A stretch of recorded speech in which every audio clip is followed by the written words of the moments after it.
पिछले वीडियो में मैंने टेंस पढ़ाया था। टेंस में मैं शॉर्टकट बताने चाह रहा हूँ पिछला वीडियो के बारे में, और पिछला वीडियो आप प्लेलिस्ट में जाकर देख लीजिएगा। टेंस का मैंने इंट्रोडक्शन बताया था। टेंस को इंग्लिश में टाइम बोलते हैं। टाइम का मतलब समय। टेंस का हिंदी मीनिंग हो गया काल। काल यानी जिसे समय का बोलो उसी को टेंस कहते हैं। टेंस जनरली हमारे दैनिक जीवन में टेंस 3 टाइप के होते हैं। एक हो गया प्रेजेंट टेंस, एक दूसरा पास्ट टेंस, तीसरा फ्यूचर टेंस। प्रेजेंट टेंस यानी जो काम अभी चल रहा है उसे प्रेजेंट टेंस कहते हैं। जो काम बीत गया उसे पास्ट टेंस कहते हैं, और जो आने वाला है उसे फ्यूचर टेंस कहते हैं। और मैंने ये भी बताया था टेंस में, प्रेजेंट टेंस में जिसके अंत में है, हूं, हो लगे वो प्रेजेंट टेंस की गिनती में आएगा, और पास्ट टेंस में था, थी, थे लग जाए जिसे वो पास्ट टेंस की गिनती में आएगा, और जिसके अंत में गा, गे, गी लगे उसके फ्यूचर टेंस की गिनती में आएगा। कल मैंने प्रेजेंट टेंस के टाइप 3 पढ़ाए थे और प्रेजेंट टेंस के 4 टाइप पढ़ाए थे। टेंस के 3 टाइप, और 3 टाइप में 1 टाइप जो था प्रेजेंट टेंस के 4 टाइप मैंने पढ़ाया था। Number first simple present tense, दूसरा प्रेजेंट कॉन्टिन्यूअस टेंस, तीसरा प्रेजेंट परफेक्ट टेंस, चौथा present perfect continuous tense. Present tense का ये चारों टाइप बढ़िया से पढ़ लेने के बाद आपको पास्ट टेंस भी बढ़िया से समझ में आएगा। पास्ट जिस तरीका से प्रेजेंट टेंस 4 प्रकार के होते हैं उसी तरीका से पास्ट टेंस भी 4 प्रकार के होते हैं। सिमिलरली इसी प्रकार फ्यूचर टेंस भी 4 प्रकार के होते हैं। तो अब हम आइए देखते हैं प्रेजेंट टेंस का जो 4 प्रकार है। 4 प्रकार का पहला वाला पार्ट जो है वो है सिंपल प्रेजेंट टेंस। तो आइए आज हम पढ़ते हैं सिंपल प्रेजेंट टेंस। तो प्रेजेंट टेंस का पहला part simple present tense. Simple present tense जिसको हम पहले जमाने में प्रेजेंट इंडेफिनिट टेंस कहते थे। प्रेजेंट इंडेफिनिट टेंस कहते थे, जिसे मैं पहले प्रेजेंट इंडेफिनिट टेंस कहते थे एंशिएंट ट्रांसलेशन के अकॉर्डिंग। लेकिन अभी वर्तमान समय में प्रेजेंट सिंपल प्रेजेंट टेंस कहते हैं। तो सिंपल प्रेजेंट टेंस में आप जनरली इसको कैसे पहचानिएगा कि ये सिंपल प्रेजेंट टेंस है। तो सिंपल प्रेजेंट टेंस को पहचानने का सबसे अच्छा और सबसे सटीक ट्रिक, सबसे अच्छा और सबसे सटीक देसी ट्रिक। तो देसी ट्रिक में सबसे पहले यहां लिखेंगे पहचान। पहचान में लिखना है जिस वाक्य के क्रिया के अंत में, जिस वाक्य के क्रिया को कल भी बताया कि क्रिया मतलब जिसे किसी काम का करने या होने का बोध हो उसी को क्रिया कहते हैं। जैसे खाना काम है, सोना, हंसना, बोलना, पढ़ना, पढ़ाना, धोना, चिल्लाना, रोना, ये सब जितने भी जिसके लास्ट में ना लग जाए और जिससे किसी काम का करने या होने का बोध हो उसी को हम क्रिया कहते हैं। तो क्या बोल रहे हैं, जिस वाक्य के क्रिया के अंत में, जिस वाक्य के क्रिया के अंत में ता है, जिस वाक्य के क्रिया के अंत में ता है, ती है, ते है और ता हूं। जिस वाक्य के क्रिया के अंत में ता है, ती है, ते है, ता हूं आदि लगा रहे उसे सिंपल प्रेजेंट टेंस कहते हैं। उसे सिंपल प्रेजेंट टेंस कहते हैं। सिंपल प्रेजेंट टेंस कहते हैं। सबसे पहले आप लोग ये समझ लीजिए, किसी अगर 10 लोग बैठे हैं तो 10 लोग कोई ग्रीन शर्ट, कोई व्हाइट शर्ट, कोई ब्लैक शर्ट, कोई पिंक शर्ट पहन करके बैठे हैं, तो हम इशारा नाम नहीं जाने, इशारा करके बोलेंगे आप पिंक शर्ट वाले यहाँ आइए, ब्लैक शर्ट वाले यहाँ आइए, व्हाइट शर्ट वाले यहाँ आइए। तो वहां पर जो मजमा में जो व्हाइट शर्ट पहने हुए होंगे, अगर व्हाइट शर्ट को बुलाएंगे तो व्हाइट शर्ट ही आएंगे, तो वो व्हाइट शर्ट के नाम से पहचानेंगे।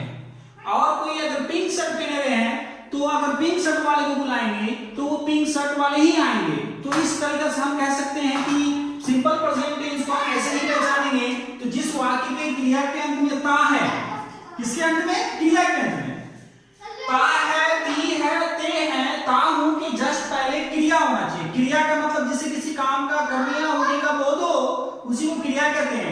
तो यहाँ पर आप एग्जांपल के रूप में देख लेते हैं, इसको बोलते हैं सिंपल प्रेजेंट टेंस। मैं अंग्रेजी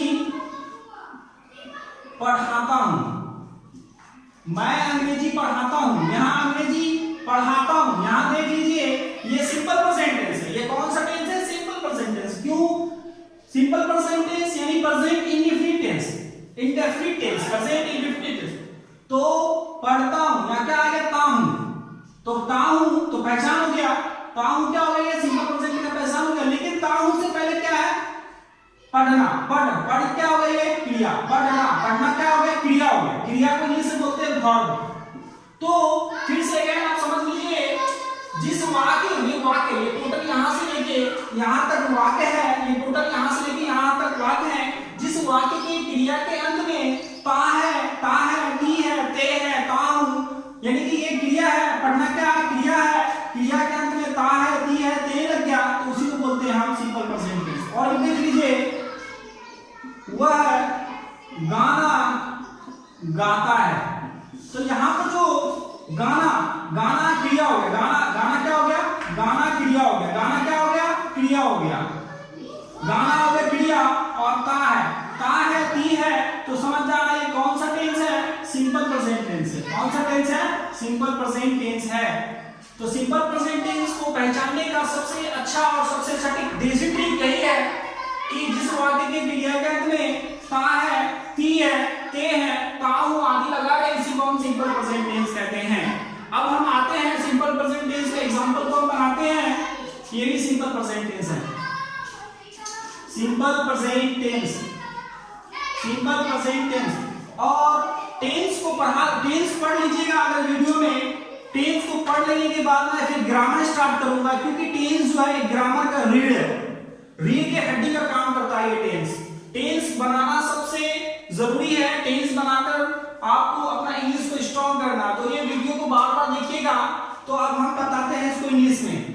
मैं अंग्रेजी पढ़ाता हूं, तो यहाँ पर आप गौर करने वाली बात, मैं का हो गया आई, और यहाँ सिंपल प्रेजेंट टेंस में खास करके क्रिया वाला में, सिंपल प्रेजेंट टेंस में खास करके क्रिया वाला में, सिंपल प्रेजेंट टेंस में खास करके क्रिया वाला में इज आर एम नहीं लगाना है। क्रिया वाला में ता है, ती है, पढ़ता हूं, तो इसमें इज आर नहीं लगेगा। Is are am was were has have had ये सब नहीं लगेगा। सबसे पहले यहाँ देखिए, मैं सीधे आ जाएंगे, मैं के बाद पढ़ता हूं। पढ़ता का होगा रीड, आई रीड इंग्लिश। इसका नियम है, ये नियम आगे हम बताएंगे। वह गाना गाता है, वह का हो गया ही, गाना का हो गया सिंग, सिंग के साथ लग जाएगा सिंग्स, क्योंकि ऐसे इस तरह sings a song, he sings a song. तो इसमें एक नोट है, सबसे पहला वाला नोट जान लीजिए क्या है कि सिंपल प्रेजेंट टेंस में, सिंपल प्रेजेंट टेंस में, सिंपल प्रेजेंट टेंस में हेल्पिंग वर्ब के रूप में, हेल्पिंग वर्ब के रूप में, हेल्पिंग वर्ब के रूप में is, are, am, has, have का प्रयोग नहीं किया जाता, का प्रयोग नहीं किया जाता, नहीं किया जाता है। इसको समझना है। सिंपल प्रेजेंट टेंस में हेल्पिंग वर्ब के रूप में, हेल्पिंग वर्ब यानी कि जस्ट सब्जेक्ट के बाद जो मेन क्रिया, मेन वर्ब को जो मदद करता है, मेन वर्ब को जो हेल्प करता है, उसी को बोलते हैं हम हेल्पिंग वर्ब, उसी को आप बोलते हैं हेल्पिंग वर्ब। तो सिंपल प्रेजेंट टेंस में हेल्पिंग वर्ब का प्रयोग नहीं किया जाता। जैसे कि आई के साथ इज, आर नहीं लगाए, ही के साथ इज नहीं लगाए तो नहीं लगता। Rule number second, rule number second, अगर ही, सी, इट रहा, rule number second, he, note number second, note number second, अगर ही रहा, सी रहा, इट रहा, सिंगुलर नेम, सिंगुलर नेम यानी एक नाम, सिंगुलर नेम के साथ, सिंगुलर नेम के साथ वर्ब में, खास करके सिंपल प्रेजेंट टेंस में वर्ब में एस या ईएस लगाया जाता है। वर्ब में क्या लगाया जाता है? एस या ईएस का प्रयोग किया जाता है, प्रयोग किया जाता है। नोट नंबर 2 हो गया, प्रयोग किया। जैसे यहाँ पर ही है, ही के साथ वर्ब में लग गया एस, लेकिन यहाँ आई के साथ रीड में एस नहीं लगा, तो ये नियम है, मोस्ट इंपॉर्टेंट नियम, इस नियम को आप लोग कंठस्थ कर लीजिएगा। फिर से एक बार मैं रिपीट कर रहा हूं, ये बहुत ही इंपॉर्टेंट नोट है। ही सिंपल प्रेजेंट टेंस में अगर ही रहा, सी रहा, इट रहा या सिंगुलर नाउन बोले या सिंगुलर नेम बोले तो उसके साथ वर्ब में, मेन वाला वर्ब में एस का प्रयोग किया जाएगा। मेन वाले वर्ब में एस का प्रयोग किया जाएगा। आगे देखते हैं नोट नंबर तीसरा, नोट नंबर 3 में देखते हैं, अगर रहा आई, रहा वी, रहा यू, रहा they, I we you they plural noun का मतलब दो या दो से ज्यादा नाम, दो से ज्यादा नाम के साथ V1 का प्रयोग होता है। यहां पर आपको एस नहीं लगाना है, यहां पर आई के साथ वर्ब में एस नहीं लगाना है, वी के साथ वर्ब में एस नहीं लगाना है, यू के साथ वर्ब में एस नहीं लगाना है, दे के साथ वर्ब में एस नहीं लगाना है। तो एस मेन वर्ब में किसमें लगेगा? ही में, सी में, इट में, ए वो नाम रहेगा तो वर्ब में एस लगेगा। जैसे एग्जांपल में और देख लीजिए, जैसे सीता कपड़ा धोती है, सीता कपड़ा धोती है, तो सीता कपड़ा धोती वाला बात आया तो सीता का हो जाएगा नाम है, एगो नाम है, सीता का एगो नाम है और इसमें इस आरम नहीं लगाते। सिंपल प्रेजेंट टेंस में खास करके वर्ब वाला पार्ट्स में, क्रिया वाला में इस आरएम का प्रयोग नहीं करते। तो यहाँ सीता के बाद सीधे आ जाएंगे, टेंस कमाने का नियम है, सीता के बाद सीधे लास्ट आ जाएंगे, धोती है। पहले देखेंगे कि ये सिंपल प्रेजेंट टेंस में है या नहीं, तो यहाँ पर ती है, ती लग गया, क्रिया है, ये क्रिया है और ये ती है, तो समझ जाना ये सिंपल प्रेजेंट टेंस है। सीता का सीता हो गया, धोना का होता वास, धोना का वास हो गया और यहाँ एगो नाम है, तो रूल नंबर 2, नोट नंबर 2 के अकॉर्डिंग एगो नाम, सिंगुलर नाउन एगो नाम के साथ एस लगता है, तो वास के साथ आ जाएगा वासेस। सीता वासेस क्या क्लॉथ, सीता वासेस क्लॉथ, ये हो गया। और देख लीजिए, राम क्रिकेट खेलता है, राम क्रिकेट खेलता है, यहां पर आ गया राम, एगो नाम है, एगो नाम के लिए राम ही होगा और यहाँ ता है, ती है, तो समझ जाना ये सिंपल प्रेजेंट टेंस है। सिंपल प्रेजेंट टेंस में हेल्पिंग वर्ब का प्रयोग नहीं होगा, सीधे आते हैं खेलता, खेलता का होता प्ले, प्ले तो लिख दिए यहाँ, लेकिन राम एगो नाम है। ही पहले मैं बता चुका हूं नोट नंबर 2 में, ही, सी, इट एगो नाम रहेगा तो वर्ब के साथ एस लगाएंगे, यहाँ पर एस लग जाएगा। राम प्लेस क्या खेलता है? Cricket, CRICKET cricket. आगे देख लेते हैं एक और एग्जांपल, सीता और गीता, सीता और गीता हिंदी सीखती है, सीता और गीता हिंदी सीखती है। यहां पर सबसे पहले देखेंगे ये सिंपल प्रेजेंट टेंस में है या नहीं है, सीखती है, ती है, तो ये सिंपल प्रेजेंट टेंस में है। जब ये सिंपल प्रेजेंट टेंस में है तो हम यहाँ पर सीता लिखेंगे, SIT है सीता, और का हो जाएगा AND, और गीता का होता है GITA गीता।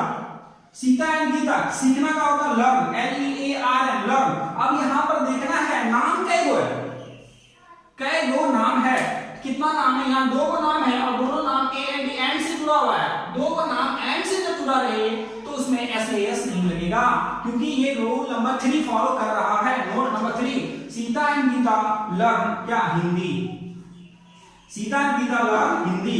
इसी का एक और देख लीजिए, और देख लेते हैं, जैसे अगर हम दे दिए सीता या गीता, सीता या गीता, सीता या गीता हिंदी सीखती है, सीता या गीता हिंदी सीखती है। आपको देखने में लग रहा है कि दोनों क्वेश्चन सेम है, लेकिन ऐसा नहीं है। यहाँ पर सीता और है, यहाँ सीता या है, तो यहाँ पर और का मतलब एंड हो गया और या का मतलब दोनों में से कोई एक, यो में आकर या का मतलब दोनों में से कोई एक, तो यहाँ पर लिखेंगे सीता, या के लिए यहाँ और लग जाएगा, सीता और गीता, तो दोनों में से कोई। लर्न सीखना का होता लर्न, और मैंने अभी बताया था जब सिंगुलर नाउन रहे, जब ये इंडिकेट हो जाए कि एक नाम है, सिंगुलर नाम है, तो यहाँ पर एस यस लगेगा, लर्न्स हिंदी। तो ये है सिंपल प्रेजेंट टेंस का बेसिक। इसका स्ट्रक्चर देख लेते हैं। स्ट्रक्चर STRUCTUI स्ट्रक्चर देख लेते हैं। स्ट्रक्चर होता है सब्जेक्ट प्लस V1 या V5, सब्जेक्ट प्लस V1 या V5 plus object plus rest word. ये हो गया सिंपल प्रेजेंट टेंस का स्ट्रक्चर। इसी बेस पे ये वर्क करेगा। अब हम नेक्स्ट वीडियो में आपको बताएंगे सिंपल प्रेजेंट टेंस को जनरली 5 सेंटेंस में लिखते हैं, जनरली 5 सेंटेंस में लिखते हैं। इसके बाद में नेक्स्ट वीडियो में बताऊंगा आपको इन 5 सेंटेंस के बारे में। 5 sentence, affirmative sentence, negative sentence, interrogative sentence, negative question और WH क्वेश्चन। यही सिंपल प्रेजेंट टेंस का 5 सेंटेंस को हम नेक्स्ट वीडियो में बताएंगे। और मेरे वीडियो को अगर पसंद आए तो लाइक कीजिए और सब्सक्राइब का बटन दबाएं ताकि नोटिफिकेशन सबसे पहले आपको मिलते रहे। और वीडियो देखिए, लाइक कीजिए।